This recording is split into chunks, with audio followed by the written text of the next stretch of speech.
Sa araw ng kalungkutan, nakilala ka niya. Sa mga oras ng pagod, nariyan siya. Nang magtitigan ng aming mga mata ay ang hudyat ng isang matagal na pagsasama. Siya ang aking kaibigan. Siya ay parte ng aking pamilya. Siya si Kit Kat, ang mahal kong alaga. Hindi lang sila basta mga alaga. Sila ay parte ng ating pamilya, kabilang sa araw-araw nating pamumuhay. Nakakalungkot nga lang isipin na hindi natin hawak ang oras na kung saan darating din sa punto na kailangan nating magpaalam. Kaya naman ngayong July 4, pinagdiriwang ang Pet Remembrance Day, ang pag-alala sa ating mga minamahal na alaga. Ang nagtatag ng Pet Remembrance Day ay ang Pets Magazine at si Lars Anderson. Nais nilang magbigay-pugay sa matagal ng ugnayan ng tao at ang kanilang mga alaga. Ito ay isang araw na nakalaan para sa lahat ng mga alagang hayop at ipinagdiriwang ang kahangahangang bahagi nila sa ating mga buhay. Hindi mahalaga kung ang namamaalam mong alaga ay aso, pusa, kabayo o ahas. Ang araw ng pag-aalala sa mga minamahal nating alagang hayop ay para sa iyo upang alalahanin ang espesyal na kaibigan at inyong pinagsamahan. Ayan nga no mga ka-MB, July 4 is Pet Remembrance Day pala. Ayan. So sa mga fur mommies and fur daddies dyan, syempre parang ito yung day. Parang ito yung day na alalahanin natin kung ano ba yung naging role ng ating mga pet, di ba? Yung mga memories natin, lalo na yung mga sa aso natin. Kasi syempre, sabi nga nila, a dog is a dog. A dog is a man's, a dog is a man's best friend. Best friend. Ayan. So, Ma'am Vanessa, meron ka bang pet na inaalagaan sa bahay? Meron kaming aso. Shout out Matcha and Pororo. Matcha and Pororo, yun yung pangalan. Ayun, and then, ayun, nakakatuwa naman sila at some point. At some point? Hindi nakakawala Bakit at some point? Bakit at some point? Kasi nakaka-stress din.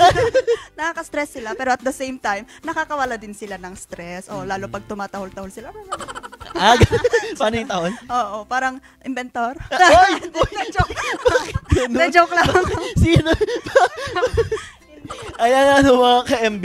Sabi ni Ma'am Vanessa, nakakawala nga talaga sila ng stress kasi minsan, tinatrato natin silang parang tunay na anak na din, di ba? Parang good way na rin to practice how to take care of others while taking care of yourself, while loving yourself. Ganun, Oo, diba? alam mo, sabi nila, pagka malalaman mong soft yung isang tao, pagka malapit siya sa mga animals, di ba? Bakit iba yung smile mo, Ellie? ibang animal kasi yung lumalapit sa akin. Oo, yung sa'yo kasi animales yung mga yun. Ayun. Grabe ka naman sa hindi, pero sabi nila, malalaman mo talaga kung soft or mabait yung isang tao. Pagka mabait din siya sa ibang mga yun ngayon, sa mga hayop, sa aso, and generally as a whole sa mga animals. Ayun, kaya yung ex mo siguro mabait din, no?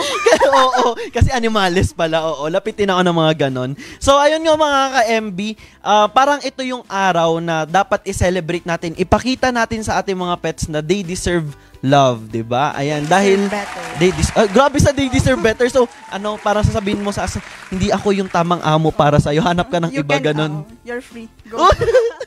Tapos iiyak-iyak ka kapag nawala, 'di ba? Ayan. Hanapin mo. Syempre, ganun tayo. Kailangan nating maghanap ng ng iba? Pagkakabisihan natin. Sige, takbo ka muna. Hanapin na lang ito mamaya. Kapag wala kang magawa, no? Boring. Takbo ka muna. Eto, merong tanong kanina. Kapag yung pet mo daw, hayop tuloy. Kapag yung hayop mo. Pag yung pet mo, may sasabihin sa yung isang phrase, ano yung gusto mong marinig na galing sa kanila? I value you. Wow, I value you. Bakit yun yung gusto mong marinig? Kasi kailangan ba yun? Hindi, syempre, sila naman is hindi nila kayang ma-express kung ano talaga yung saloobin nila. Syempre, alam namang tatahulan ka, maintindihan mo, di ba? Yung kaya umiiyak ka sa gilid, tapos tinahulan ka. Tapos na-comfort ka naman. Paano yung tahol? Hindi, basta ganun. Paano? Hindi pwede yun. Ayun, basta, pagka meron makakapagsalita man sila, gusto ko lang marinig, I value you. Siguro, iiyak ako isang gabi. Charye! Iiyak. Siguro, ako, I appreciate you, ganun. Para naman, bayad na bayad yung pag-aalaga ko sa kanya, Diyos ko. Oo, magkano ba naman yung fees, no? Joke lang.